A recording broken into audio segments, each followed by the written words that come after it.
हिंदी में यूपीएससी की तैयारी से संबंधित प्रोग्राम्स को देखने के लिए सब्सक्राइब करें स्टडी IQIAS हिंदी। नमस्कार, बहुत बहुत स्वागत है आप सभी का स्टडी IQIAS हिंदी में। मेरा नाम है अतुल जैन। जैसा कि आप लोग जानते हैं, हमारी एनसीईआरटी की लेक्चर सीरीज जो चल रही है उसमें अब हम 28वें लेक्चर पे, मेरे ख्याल से 28 ही है, नंबर गलत हो तो माफ कीजिएगा, 28वें लेक्चर पे आ गए हैं। हम कक्षा 11 का हमारा जो दूसरा अध्याय है वहां पर पहुंच चुके हैं। पहला अध्याय माफ कीजिएगा, पहले अध्याय में थोड़ा भाग बाकी है। मेरे ख्याल से आज और अगले लेक्चर में 2 लेक्चर्स और लगेंगे, आज के अलावा एक और लेक्चर में हम इसको खत्म कर देंगे। क्लास 11th की एनसीईआरटी है, थोड़ा ध्यान से पढ़नी है, फोकस करके पढ़नी है, क्योंकि ये एनसीईआरटी में अब आप जो पढ़ रहे हो ये आपके, जब आप यूपीएससी की एकदम हार्डकोर मेन तैयारी करोगे तब वहां पर भी आपको ये काम आएगा, ये आपको याद रखना है। ठीक है, तो ये अब जो है, जैसे 9-10 में हम कह सकते हैं ना, एक तरह से थोड़ा सा बच्चों वाली इकोनॉमिक्स थी, लेकिन 11-12 से इकोनॉमिक्स जो हो जाती है वो थोड़ी गंभीर हो जाती है। तो इसकी गंभीरता को ध्यान में रखते हुए इसको फोकस करके पढ़ना है। चलिए शुरू करते हैं, अपने चैप्टर को आगे बढ़ाते हैं। लेकिन उसके पहले आपको बता दूं, 2025 में यूपीएससी एग्जाम दे रहे हैं तो भाई P2I बैच से जुड़ने का आखिरी मौका है। फाउंडेशन बैच है, एजे लाइफ कोड लगाइए, 18,999 में जुड़ जाइए। आखिरी बार ऐसा हो रहा है कि 2025 के लिए हम प्रीलिम्स, मेंस और इंटरव्यू की तैयारी करा रहे हैं। उसके बाद ऐसा कोई बैच नहीं आएगा, केवल क्रैश कोर्स के बैचेस आएंगे। ठीक है, यह बात याद रखिएगा। अगर आप 2026 में एग्जाम देने वाले हैं तो आपके लिए हमारा फाउंडेशन बैच है। भाई याद रखिए, 2026 भी अब कोई दूर नहीं है। 2026 की परीक्षा के लिए भी आप अगर अब से तैयारी शुरू करते हैं तो एक पूरा साल आपको जो है, करीब 13 महीने में हम सिलेबस खत्म करा देंगे, ताकि अगले साल जो है लगभग दिसंबर तक आपका सिलेबस खत्म हो जाए और उसके बाद आपको सीधे प्रीलिम्स वाला जो SIP होता है उस पर डाल देंगे, ताकि आप जो है प्रारंभिक परीक्षा के लिए एकदम सॉलिड रिवीजन कर पाओ करंट अफेयर्स के साथ। तो टाइम बिल्कुल कम नहीं है, टाइम बिल्कुल ज्यादा नहीं है, ये मत सोचिएगा। एजे लाइफ कोड लगा के 28,999 में जुड़ जाइए। बैच जो है 28 तारीख से शुरू हो रहा है, शाम 6 बजे से नया बैच आ रहा है, 28 तारीख को शाम 6 बजे से। और अगर आप 2027 में एग्जाम देने वाले हैं तो लॉन्ग टर्म बैच है ये। मेरे ख्याल से जो लोग 27 में एग्जाम देने वाले हैं उनके लिए सबसे अच्छा ऑप्शन यही है कि आप इसमें क्या करें, शुरुआत में आपको हम बेसिक्स पढ़ाते हैं, ताकि हार्डकोर जब मेन यूपीएससी की तैयारी शुरू होती है तो आपको कोई बहुत बड़ा झटका ना लगे, ऐसा ना लगे कि यार ये बहुत तीव्र चल रहा है या फिर ये क्या चल रहा है जो हमको समझ में नहीं आ रहा। पहले आपको बेसिक्स पढ़ा देंगे, उसके बाद आपको मेन सब्जेक्ट पर लेकर आएंगे, तो आप जो है इससे भी जुड़ सकते हैं। ठीक है, तो तीनों में से जो आपको लेना है वो आप ले लीजिए, वो आपके जो भी आपको सबसे सूटेबल लगता है उसको ले लीजिए। एजे लाइफ कोड लगाएंगे तो आपको सबसे अच्छा दाम जो यहां पर लिखा हुआ है या फिर इससे भी कम हमारी वेबसाइट या ऐप पर मिल जाएगा। चलिए साहब, अब जो है चर्चा शुरू करते हैं हमारी पाठ्य पुस्तक की। एनसीईआरटी के बारे में बात शुरू करते हैं। तो पिछली बार हमने कृषि के बारे में बात करी थी कि अंग्रेजों के समय में जब भारत अंग्रेजों के अधीन था तो किस तरह से हमारी कृषि को अंग्रेजों ने प्रभावित किया था, इस बात को हमने समझने की कोशिश करी थी। अब आज जो है एक बार इसको समझने की, अब हम अगले चीज पर जाते हैं जो हमारा हो जाएगा औद्योगिक क्षेत्र। ठीक है, तो हमारा अगला क्षेत्र जो हो जाएगा वो हो जाएगा औद्योगिक क्षेत्र। ये क्या हो गया, हमारा लेक्चर 28 हो गया। और अब हम बात करेंगे कि भाई औद्योगिक क्षेत्रों में अंग्रेजों ने क्या किया। तो यार देखो, ऐसा तो नहीं है कि हम में से कोई भी ऐसा है जो स्कूल में ये सब पढ़ के नहीं आया। स्कूल लेवल पे थोड़ा बहुत तो हमको याद है ही। हम हमेशा ये कहते हैं कि अंग्रेजों ने क्या किया। भारत में अंग्रेजों के आने के पहले बहुत तरह के जो उद्योग थे, जो हाथ से बनने वाला सामान था, जो भारत का हस्तशिल्प था, वो बहुत उन्नत था, वो बहुत अच्छी दशा में था। हमारे यहाँ कारीगर थे, उनका हस्तशिल्प जो है दुनिया भर में जाना माना था, बहुत ही विकसित माना जाता था, बहुत ही शानदार माना जाता था। लेकिन अंग्रेजों ने क्या किया, इस हस्तशिल्प को बर्बाद कर दिया। ये बात तो हम जानते हैं, ये बात तो हम कई बार पढ़ चुके हैं। हालांकि कुछ एक जगह यह भी कहा जाता है, देखिए अगर लॉजिकली सोचे, क्योंकि केवल स्कूल लेवल का थोड़ा ना पढ़ेंगे यार, थोड़ा सा एक्स्ट्रा भी पढ़ेंगे, यूपीएससी की बात कर रहे हैं। तो अगर मैं आपसे यह कहूं कि कभी कभी आपको ऐसा नहीं लगता कि यार हस्तशिल्प तो वैसे भी बर्बाद हो जाता। भाई यह बात सही है कि नहीं है। भाई देखो, हाथ की कारीगरी जो है यार वो इनएफिशिएंट तो थी, उसमें दक्षता की कमी तो थी। और भाई ये तो एक प्रकृति का एक बदलाव का तरीका है। भाई पहले आप जो काम करते थे वो काम धीरे धीरे आउटडेटेड हो जाता है और वो जो है पुराना होकर बर्बाद हो जाता है और नया काम आता है। ये तो जीवन में हमने हर जगह देखा है भाई, बहुत सारी चीजें। आप भाई, एक जमाना था जब वो आपके क्या बोलते हैं, डिजिटल कैमरा का कितना बड़ा इंडस्ट्री था, मैं आपको एग्जांपल दूं, या फिर रील डाल के जो कैमरा आते थे उनका कितना बड़ा इंडस्ट्री था। होता है किसी के पास अब? होता है? मुझे याद है कि बहुत भाई, मतलब मेरे पास एक डिजिटल कैमरा होता था कॉलेज में बड़ा, उसका हम बड़े फोटो वोटो खींचते थे उससे, हम जाके पार्टियों में और इन सब में। अब होता है किसी के पास? अब क्योंकि मोबाइल फोन में कैमरा आ गए, ज्यादा कॉम्पैक्ट कैमरा आ गए, तो अब वो खत्म हो गया। तो क्या ये एक तरह का प्रकृति का नियम नहीं है कि हस्तशिल्प जो है वो अपने आप, हम ये नहीं कह सकते कि ये एक प्रकार का आर्थिक तौर पर एक प्राकृतिक तरीका है कि हस्तशिल्प जो है वो धीरे धीरे घटेगा और औद्योगिक उत्पाद जो है वो उनकी जगह ले लेंगे? भाई ये बात तो सही है, इसको तो हमको मानना पड़ेगा कि नहीं मानना पड़ेगा? ऐसा तो दुनिया में हर जगह हुआ है ना यार। अब जैसे यार पहले आप हर काम मैनुअली करते थे, अब आप कंप्यूटर पे करने लगे हो, तो यार ये तो प्राकृतिक चीज है। अब आप कहो मैनुअली जो आदमी काम कराता था उसका धंधा बंद हो गया। एक जमाना था जब आप एक दूसरे को चिट्ठियां लिखते थे या ग्रीटिंग कार्ड भेजते थे त्योहारों पे, अब आप व्हाट्सएप पे हैप्पी बर्थडे बोल देते हो लोगों को या हैप्पी दिवाली बोल देते हो। बात सही है यार। तो एक तरह से ग्रीटिंग कार्ड की इंडस्ट्री पे असर पड़ा है, लेकिन ये तो एक प्रकृति का नियम है। तो ये बात सही है कि हस्तशिल्प जो है उसकी मांग और उसकी मान्यता कम होनी थी, ये बात सही है। लेकिन, और बहुत बड़ा लेकिन क्या है, कि अंग्रेजों ने भारत के हस्तशिल्प को खत्म किया, ये बात सही है। लेकिन क्या उन्होंने भारत में औद्योगिक उत्पादन को बढ़ावा दिया? यह काम उन्होंने नहीं किया। तो याद रखिए, सारे विद्यार्थी ये लिख के आते हैं कि अंग्रेजों ने भारत में हस्तशिल्प को बर्बाद किया। यार देखो, हस्तशिल्प वैसे भी बर्बाद हो जाता। अंग्रेजों की गलती यह नहीं थी कि उन्होंने भारत के हस्तशिल्प को बर्बाद किया, वो तो वैसे भी बर्बाद होना था। क्योंकि अगर आप जो है नई तकनीक, नए तरीके नहीं सीखोगे, आप जो है अपना आधुनिकीकरण नहीं करोगे, तो यार इकोनॉमी बड़ी ब्रूटल होती है ना। एक शिक्षक के तौर पे भी आप जानते हो कि यार अब जो है, मतलब मैं ये मानता हूं आने वाले 10 सालों में सारी टीचिंग ऑनलाइन हो जाएगी। तो यार अगर आपको ऑनलाइन पढ़ाना नहीं आता तो यार आप सीख लो। कोई, मैं साथी शिक्षकों को भी कई बार मैं ये कहता हूं, जो लोग अभी ऑफलाइन जगहों पर पढ़ा रहे हैं, कि ऑनलाइन पढ़ाने में आपको दिक्कत होती है तो आप सीख लो यार, वरना 10 साल में बिना नौकरी के हो जाओगे। ये बात फैक्ट है, ये इंडस्ट्री बदलती रहती है। अब जो है ऑनलाइन पढ़ाने में और बेहतर तकनीकें आ रही हैं, आर्टिफिशियल इंटेलिजेंस आ रही है, नए नए टूल्स बन रहे हैं, तो यार हर इंडस्ट्री बदलती है। तो प्रॉब्लम ये नहीं है, मैं बार बार कहता हूं अंग्रेजों ने हस्तशिल्प को बर्बाद किया, ये उन पे आरोप हमेशा लगाता है। सारे बच्चे लिख के आते हैं, आप भी लिख के आना, कोई दिक्कत नहीं है। अंग्रेजों ने इसको बर्बाद किया, लेकिन मेरी नजर में अंग्रेजों का ज्यादा बड़ा गुनाह यह था कि चलो आपने इसको बर्बाद किया तो किया, इसके बदले यह बनाया क्या आपने, यह उन्होंने भारत में स्थापित नहीं किया। असली प्रॉब्लम यह है कि भारत में, चलिए आपने हस्तशिल्प खत्म कर दिए, उसके बदले में उद्योग धंधे लगाए कि नहीं लगाए? वो तो आपने लगाए ही नहीं। तो आपने भारत से हस्तशिल्प भी खत्म कर दिया, उद्योग धंधे भी नहीं लगाए। ये अंग्रेजों की मेजर प्रॉब्लम थी। ये क्रिटिक याद रखिएगा, यही लिख के आना है ना। कुछ फर्क होना चाहिए जो मेरे से पढ़ रहे हैं और जो लोग ऐसी किताबें पढ़ के जाते हैं, कुछ फर्क होना चाहिए। फर्क ये होता है, ये आपको याद रखना है, ठीक है। अब चलिए आपकी पुस्तक में देखते हैं क्या कहती है किताब हमारी।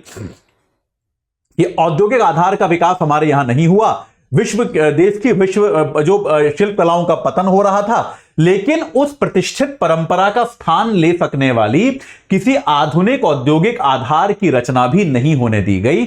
और इस विऔद्योगिकीकरण के पीछे शासकों का दोहरा उद्देश्य था। ये मैं आपको पिछली क्लास में भी बढ़ा चुका हूं। एक तो यह है कि भारत को वो क्या करना चाहते थे, कच्चे माल का सप्लायर बनाना चाहते थे। उनका इंटरेस्ट ही नहीं था, वो चाहते ही नहीं थे कि भारत में बहुत सारी चीजों का कुछ उत्पादन हो, ऐसा उनका कोई खास रुचि ही नहीं था, ठीक है। ये बात जो है ये उनकी कोई खास इंटरेस्ट था ही नहीं उनका, उनको इस बात में कोई रुचि थी ही नहीं। अब साथ के साथ दूसरी चीज क्या थी, वो चाहते थे उत्पादन उनके यहां हो और भारत उसका बाजार बन जाए, ठीक है। जो आपको मैंने पिछली क्लास में भी ग्राफिक बना के दिखाया था सिंपल सा, वो क्या चाहते थे, भारत जो है वो कच्चे माल की आपूर्ति करे। ये भारत ब्रिटेन जो है, भारत ब्रिटेन को कच्चा माल प्रदान करे। और जो एक बहुत बड़ी एंजाइटी होती है किसी भी उद्योग में कि यार अपना माल हम बेचेंगे कहां, ये वाली समस्या का भी समाधान हो। जो विनिर्मित माल है वो ब्रिटेन जो है भारत में भेजता रहे, विनिर्मित माल जो है ये आना चाहिए। ये जो है ये अंग्रेजों का भारत के लिए लक्ष्य था। तो उनका यह था भारत में जो उत्पादन हो रहा है उसकी हमें कोई जरूरत नहीं है, जो यहां का परंपरागत उत्पादन है हमें कोई मतलब नहीं है उससे, और जो आधुनिक उद्योग धंधे हैं वो हमें यहां थोड़ा ना लगाने हैं, वो तो हमें इंग्लैंड में लगाने हैं, उनका हमें यहां क्या करना है।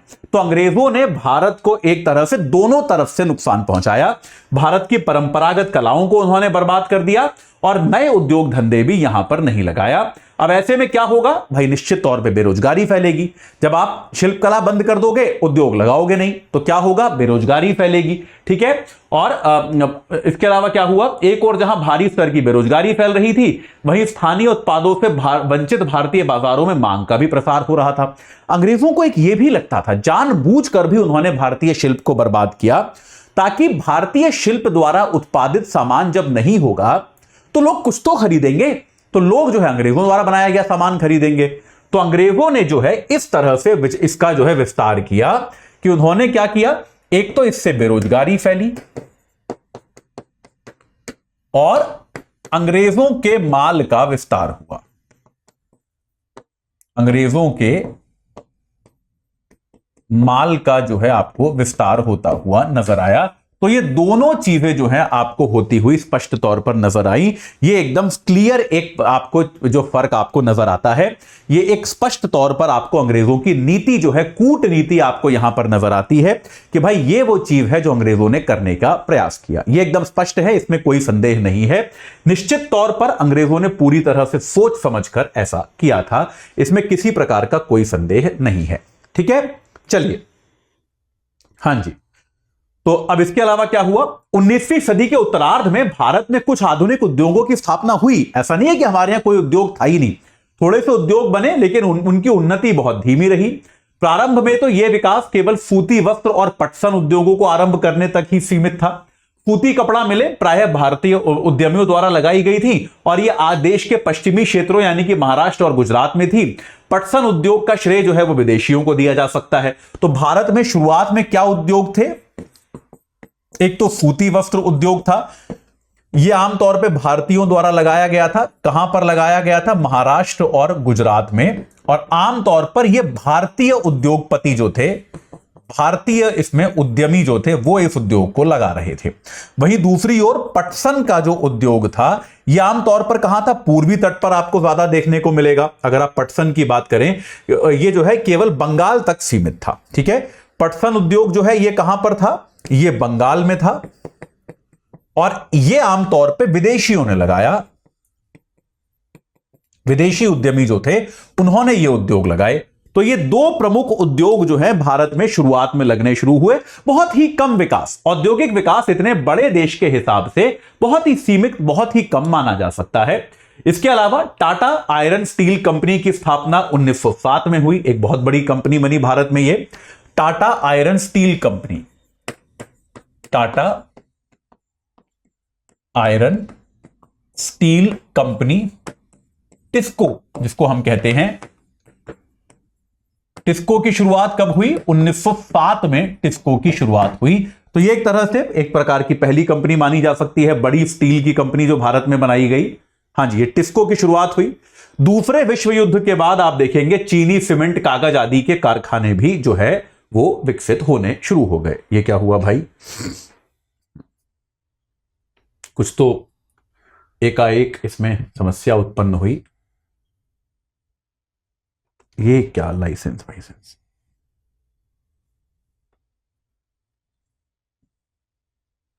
हां चलिए ठीक है भाई, ये बात क्लियर है। तो अब ये सारी चीजें जो हैं, ये माल बनने की शुरुआत भारत में शुरू हुई।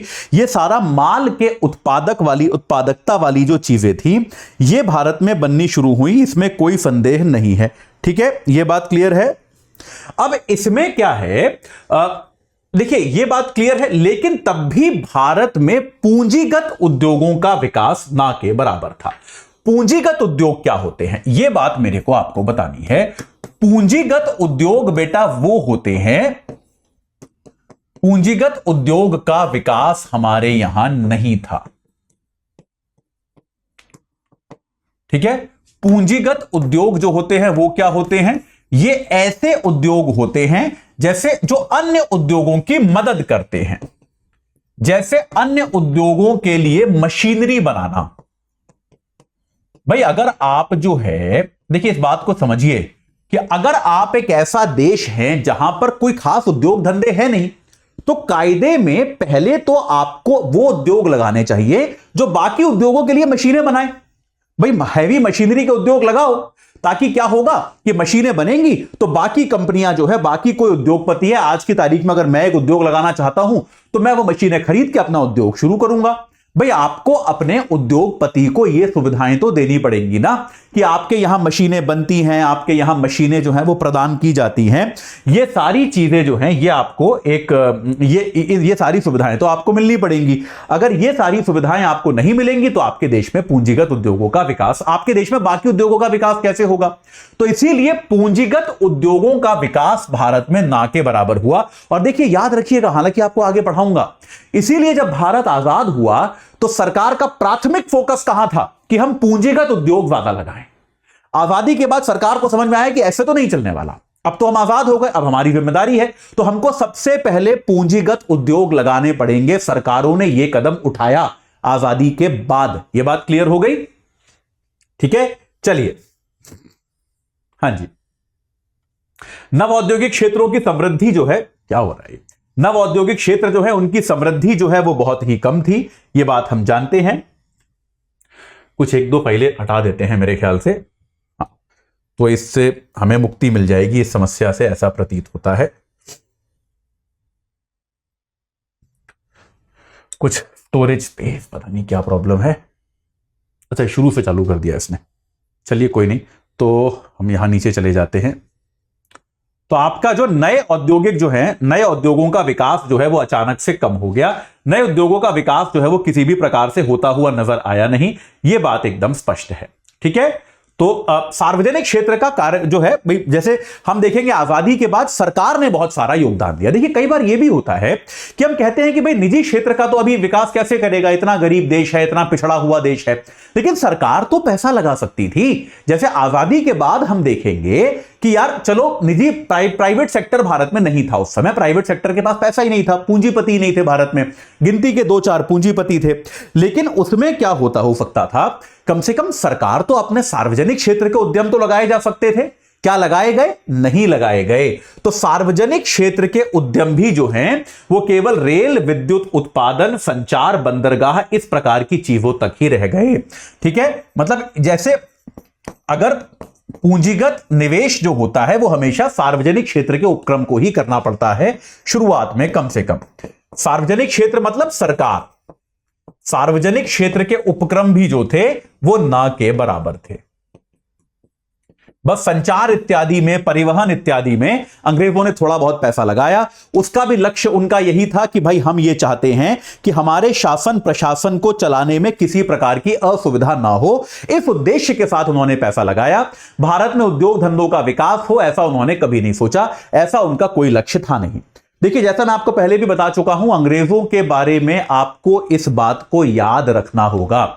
जब भी आप अंग्रेजों की बात करते हैं तो यह बात हमेशा याद रखिएगा कि अंग्रेज जो हैं उन्होंने कभी भारत के बारे में सोचा नहीं, मतलब उनके विचारों में कभी नहीं आया कि यार इस देश का भला कैसे किया जाए। और यह चीज जो है यह अंग्रेजों को बाकी पूर्व के आक्रांताओं से अलग करती है। बाकी इसके पूर्व के आक्रांताओं ने इस देश का विकास करने के बारे में सोचा, अंग्रेज ऐसे आक्रांता थे, उनको पता था उनको रहना वहना यहां पे है नहीं। जैसे हम भी कई बार आजकल ये बड़ा विवाद चलता है कि मुगलों को भारतीय माना जाए या ना माना जाए, मुगल को आतायती माने या ना माने। आप आतायती मानिए, सब कुछ मानिए, वो बात सही है, लेकिन इस बात को भी समझिए कि अंग्रेजों के अलावा इस देश में बाकी जितने भी लोगों ने आकर राज किया, जो कुछ लुटेरे आक्रमणकारी है उनकी बात अलग है, लेकिन जो आकर यहां बसे उन्होंने ये सोचा कि यार इस देश में ही रहना है, यही हमारा, अब यहीं पर रहना है, यहीं पर मरना है, तो इस क्षेत्र का विकास करना होगा। ठीक है, अंग्रेजों ने ऐसा कभी नहीं सोचा। और इस तरह से आप देखेंगे कि हमारा औद्योगिक विकास जो है उसका उन्होंने एकदम दम घोट दिया, गला घोट दिया। और जो भारत एक औद्योगिक क्षेत्र में ठीक ठाक देश माना जाता था, अच्छा खासा एक भारत की औद्योगिक उपस्थिति थी, वो लगभग ना के बराबर हो गई, वो लगभग पूरी तरह से समाप्त होने की कगार पर आ गई। ठीक है, यह बात क्लियर है। चलिए अब इसके बाद आते हैं विदेशी व्यापार पर। जैसा आपको मैंने पहले भी बताया कि भारत जो है एक बहुत ही महत्वपूर्ण व्यापारिक देश हमेशा से रहा है, विदेशी व्यापार भारत ने हमेशा किया है। मैंने आपको पहले भी बताया, आप लोग प्राचीन इतिहास पढ़ेंगे, मेरा बहुत अच्छा नहीं है प्राचीन इतिहास, लेकिन आप लोग तो एस्पिरेंट हो, आपको तो पढ़ना पड़ेगा। तो भाई प्राचीन इतिहास आप पढ़ोगे, उसमें आप देखोगे कि प्राचीन काल में भी, मध्य काल में भी दूसरे देशों में हमारी मुद्रा मिलती थी, दूसरों की मुद्रा हमारे देश में मिली। इस बात के पर्याप्त एविडेंस है, पर्याप्त साक्ष्य है कि भारत का विदेशी व्यापार अच्छा खासा था। लेकिन अब फिर वही बात आ गई, जब अंग्रेज आ गए, अंग्रेजों को इससे कोई फर्क नहीं पड़ता था कि इस देश के भारत के बाकी देशों के साथ कैसे संबंध है या बाकी देशों के साथ क्या लेन देन है। अंग्रेजों का जो देखने का नजरिया था, जो पॉइंट ऑफ व्यू था, वो हमेशा यह था, हमें ज्यादा लाभ कैसे होगा, बस उनका यह था। तो अंग्रेजों ने क्या किया, बहुत सारी सीमा शुल्क और प्रतिबंधकारी नीतियां बना दी, जिसके कारण भारत के व्यापार की संरचना, स्वरूप और आकार पर प्रभाव पड़ा और भारत जो है कच्चे उत्पाद का निर्यातक बन गया। तो भारत का जैसे विदेशी व्यापार जो है वो पूरी तरह से अंग्रेजों की तरफ ओरिएंटेड हो गया। भारत का विदेशी व्यापार जो है वो बस यही हो गया कि भारत कच्चे माल का निर्यातक बन गया और तैयार माल का हम आयातक बन गए। यह हमारा विदेशी व्यापार बन के रह गया। हमारे देश का 50% से ज्यादा व्यापार तो केवल ब्रिटेन के ही साथ होता था, क्योंकि याद रखिए ब्रिटेन हमारे देश का प्रयोग ही इसलिए कर रहा था भाई, उनका लक्ष्य ही यह था पूरी तरह से कि हम क्या करें, यह देखें कि हम किस तरह से उपयोग कर सकते हैं भारत के संसाधनों का। तो बाकी देशों के साथ जो हमारे संबंध थे वो अंग्रेजों ने बहुत सीमित कर दिए। बाकी देशों के साथ हमारे जो व्यापारिक संबंध थे वो नाम मात्र के रह गए, और वो भी पूरी तरह से अंग्रेज जो हैं वो अपनी सामरिक नीतियों के आधार पर तय करते थे। यानी कि हमारे पास, भारत के पास, जब हम अंग्रेजों के अधीन थे तो हमारे पास अपना खुद का व्यापार करने की स्वतंत्रता नहीं थी।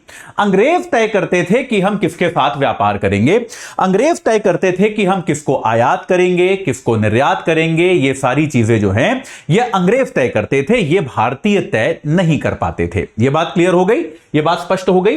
तो ये जो अधिकार था ये भी अंग्रेजों के ही पास चला गया, ये हमारे पास नहीं रह गया।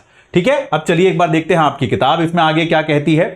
तो आप देख सकते हैं ये कारखानों की वही चीजों, वही आयात निर्यात आपको बताया मैंने, बनी हुई चीजों को हम आयात करते थे।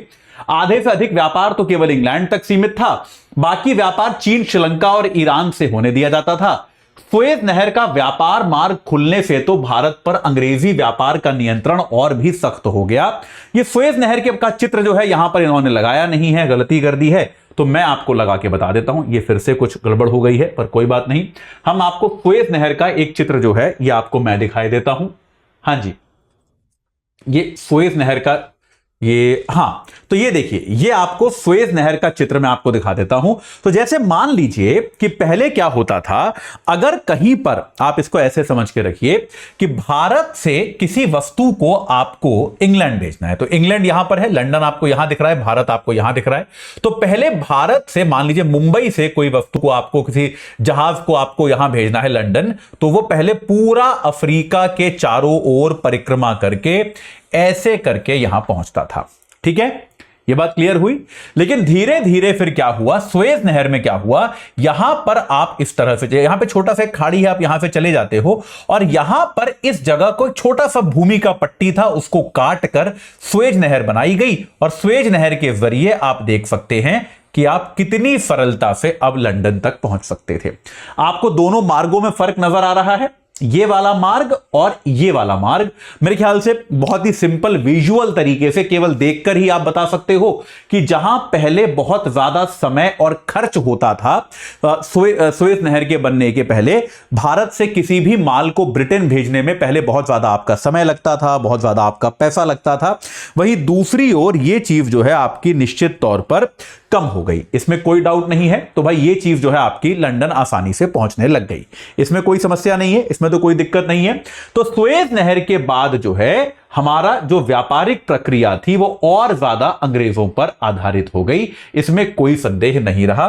तो एक तो 50% ब्रिटेन से था और बाकी भी जो था पूरी तरह से ब्रिटेन द्वारा नियंत्रित था। बाकी भी जो था वो पूरी तरह से ब्रिटेन द्वारा नियंत्रित था। ब्रिटेन जो है इसमें किसी भी प्रकार का भारत को स्वायत्तता नहीं देता था। जैसा आपको मैंने बताया, थोड़ा बहुत किन किन देशों से होने देता था, श्रीलंका से होने देता था, थोड़ा बहुत व्यापार हमारा ईरान के साथ होने देता था। तो जिन देशों के साथ अंग्रेजों को व्यापार करने में इंटरेस्ट था, जिन देशों के साथ अंग्रेज व्यापार करना चाहते थे, उन्हीं देशों के साथ हमको वो व्यापार करने देता था। चीन, श्रीलंका और ईरान। चीन का नाम मैं भूल गया था, पता नहीं कैसे। तो ये 3 देश यहां से अंग्रेज व्यापार करना चाहते थे, इसीलिए भारत को करने देते थे। अपनी तरफ से हम कुछ खास कर नहीं सकते थे। ठीक है, तो भारत जो है वो बहुत बड़ी संख्या में कच्चे माल का निर्यात कर रहा था, यह बात तो हम जानते हैं। ठीक है, तो भारत में बहुत सारा निर्यात अधिशेष होता था। देखिए, इस बात को समझने की कोशिश करते हैं कि भारत जो है बहुत बड़ी संख्या में निर्यात करता था। भारत जो है बहुत ज्यादा निर्यात करता था, बहुत ज्यादा निर्यात हम करते थे। लेकिन भाई आमतौर पे आप सोचोगे किसी भी अर्थव्यवस्था के लिए अच्छी बात है यार, अगर आप बहुत सारी चीजों का निर्यात कर रहे होते हो तो अच्छी बात है। लेकिन याद रखिए, बॉटम लाइन मैंने आपको क्या बताई, अंग्रेजों को कोई फर्क नहीं पड़ता था कि भारत की स्थिति कैसी है, भारत में किसी चीज की उपस्थिति कितनी है, उपलब्धता कितनी है। कई बार तो यह होता था कि हम इतना निर्यात कर देते थे कि हमारे घरेलू बाजार में आपको कमी देखने को मिल जाती थी। वस्तुओं की, उत्पादों की आपको जो है घरेलू बाजार में कमी देखने को मिल जाती थी। मतलब घरेलू बाजार में अनाज बचा नहीं, लेकिन अनाज को हम निर्यात करे जा रहे हैं। यह हमें करना पड़ता था क्योंकि अंग्रेजों को कोई फर्क नहीं पड़ता था कि भारत की स्थिति क्या है, भारतीय नागरिकों के पास चीजें हैं कि नहीं है। उन्हें क्या मतलब है, उन्हें खाली अपने देश के व्यापार से मतलब था। या फिर आपको अगर ऐसा लगे कि यह निर्यात से आप जो कमाई कर रहे हो उससे आपका देश का बड़ा भला होगा, आपको ऐसा लग सकता है ना कि भाई निर्यात की कमाई भी तो होगी। तो निर्यात की कमाई जो है वो बेसिकली अंग्रेजों के रखरखाव और दुनिया भर के जो बेचारे वो युद्ध लड़ते रहते थे। मतलब अंग्रेज जो है जबरदस्ती के युद्ध लड़ते रहते थे और इन युद्धों में बहुत खर्चा होता था। यह सारा खर्चा इस निर्यात की कमाई से आता था। तो ऐसा नहीं है कि निर्यात से आप पैसा कमा रहे हो तो वो आपके देश में खर्च होगा। उस पैसे को भी निर्यात से आपको लगता है ना निर्यात ज्यादा कर रहे हैं, मतलब आपके देश में ज्यादा पैसा आ रहा होगा, कमाई हो रही होगी, चलिए उसका तो प्रयोग करोगे। लेकिन उसका भी कोई प्रयोग नहीं था। उसका भी प्रयोग जो है अंग्रेज अपनी ही भलाई के लिए करते थे, अपने ही देश के, भाई अपनी सेना का रखरखाव, अपने अफसरों का रखरखाव, और साथ के साथ जो दुनिया भर के यहां वहां युद्ध ये लड़ते रहते थे जिनसे भारत का कोई लेना देना नहीं था, उन युद्धों की भी फंडिंग ये भारत के निर्यात के जो अधिशेष था उससे करते थे। तो ये एक तरह से विदेश व्यापार को भी उन्होंने इस तरह से ऐंठने की कोशिश की कि उससे उनका ही लाभ निकले और भारत को किसी प्रकार का कोई लाभ ना हो। यह बात क्लियर हो गई, इसमें कोई संदेह नहीं रह गया। टाइम कितना बचा है हमारे पास, थोड़ा सा समय है, एक चीज और करके देखते हैं छोटी सी बस। ठीक है, चलिए जनसांख्यिकीय परिस्थिति मेरे ख्याल से आपको बताने की आवश्यकता नहीं है। तो सबसे पहले 1881 में अंग्रेजों ने जनगणना कराई और उसके बाद जो है हम जो है हर 10 वर्ष के बाद जनगणना करने लगे। 1921 तक भारत जो है जनगणना के, जनसांख्यिकीय संक्रमण के पहले चरण पे माना जाता है। लेकिन अगर आप देखें भारत की जनसंख्या जो है बहुत ज्यादा बड़ी नहीं थी, लेकिन भारत के जो जनसांख्यिकीय आंकड़े थे वो डरावने थे। भारत में साक्षरता 16% थी। 16%, सोच के देखिए, यानी कि जिन 100 लोगों से आप मिलोगे उनमें से 84 लोग ऐसे होंगे, जिन 5 लोगों से आप मिलोगे उनमें 4 से भी ज्यादा लोग ऐसे होंगे जो पढ़े लिखे नहीं हैं, जो कतई अनपढ़ हैं। एक बार सोच के देखिए कितनी डरावनी स्थिति होगी। 100 में से 84 लोग आपको पूरी तरह से अनपढ़ मिलेंगे। साक्षरता दर भारत में 16% थी। महिलाओं की तो केवल 7% थी। आप में से बहुत सारी लड़कियां भी होंगी जो इस क्लास को देख रही होंगी। भाई महिलाओं में यह 7% थी, यानी कि आप 100 औरतों से अगर बात करोगे उनमें से केवल 7 महिलाएं ऐसी होंगी जो साक्षर होंगी, बाकी सारी महिलाएं अनपढ़, कुछ नहीं पढ़ सकती। सोचिए, यह हमारी परिस्थिति थी। हमारी जीवन प्रत्याशा 32 साल थी। सोच के देखिए, 32 वर्ष, यानी कि एक औसत भारतीय जो है वो 32 वर्ष जीता था। हमारी शिशु मृत्यु दर, जो बच्चे हमारे मर जाते हैं हमारी शिशु मृत्यु दर 218 प्रति 1000 थी। एक बार इस नंबर पर भी ध्यान दीजिए, जो 1000 बच्चे पैदा होते थे उनमें से 218 बच्चे हमारे मर जाते थे। सोच के देखिए, मतलब 20%, 21-22% बच्चे मर जाते थे यार। मतलब महामारी जैसा था यार। ये स्थिति जो थी ये इतनी खराब थी कि आपके देश में 1000 बच्चे पैदा हुए, 218 तो मर गए वहीं पर। तो बात आपको समझ में आई? तो यार आप समझ सकते हैं, देश के इन आंकड़ों से आप समझ सकते हैं। अब जो है हम उसको 33 प्रति 1000 पे ले आए हैं, और भी कम जा रहा है अब धीरे धीरे। तो आप समझ सकते हैं कि भाई भारत की जो परिस्थितियां थी वो कितनी खराब थी। ये मेरे को आपको बताने की आवश्यकता नहीं है, इन आंकड़ों से आप अनुमान लगा सकते हैं। जन स्वास्थ्य सुविधा थी ही नहीं, शिक्षा की कोई सुविधा थी ही नहीं। अंग्रेजों का फिर से कारण वही है कि अंग्रेजों ने कभी इस चीज के बारे में सोचा ही नहीं कि यार इस देश का हमको विकास भी करना है, इस देश के लोगों की दशा को सुधारना है। यह अंग्रेजों की प्राथमिकता कभी था ही नहीं। इस विषय में उन्होंने कभी भी विचार नहीं किया। यह बात आप हमेशा याद रखिएगा। भारत की जनसंख्या की दशा जो है वो और बदतर होती चली गई। और निश्चित तौर पर आप इस बात को समझ सकते हैं कि हमारे यहां भाई इस बात को भी आप मान सकते हैं, समझ सकते हैं कि गरीबी कितनी रही होगी, इसका आप अनुमान लगा सकते हैं।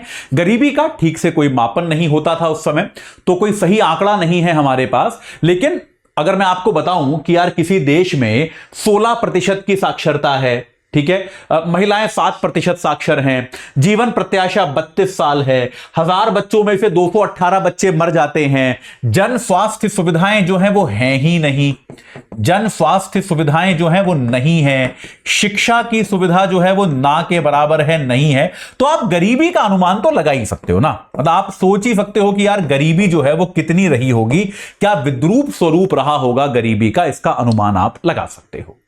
तो ऐसी परिस्थितियां थी भाई हमारे यहां अंग्रेजों के जमाने में। ठीक है, चलिए तो आज यहां पर रुकते हैं।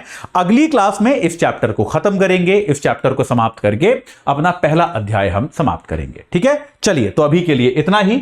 आपको एक बार फिर से बता दूं, अगर आप 2027 में यूपीएससी एग्जाम देने वाले हैं तो भाई लॉन्ग टर्म बैच जो है वो 28 तारीख शाम 6 बजे से शुरू हो रहा है। पहले बेसिक पढ़ाएंगे, फिर एडवांस लेवल पढ़ाएंगे। एजे लाइव कोड लगा के 34,999 में आप जुड़ सकते हैं। अगर आप 2026 में एग्जाम देना चाहते हैं तो भाई याद रखिए टाइम बहुत कम बचा है आपके पास भी। अब जो है अब सही टाइम है तैयारी शुरू करने का।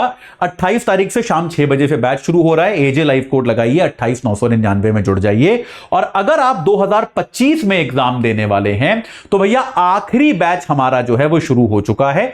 एजे लाइव कोड लगाकर 18,999 में आप जुड़ सकते हैं। तो जो भी आपकी तैयारी का वर्ष हो उसके अनुरूप आप बैच से जुड़ें और अपनी तैयारी को एक सही आकार प्रदान करें। इस क्लास से जुड़ने के लिए आप सभी का बहुत बहुत धन्यवाद। हिंदी में यूपीएससी की तैयारी से संबंधित प्रोग्राम्स को देखने के लिए सब्सक्राइब करें स्टडी IQ IAS हिंदी।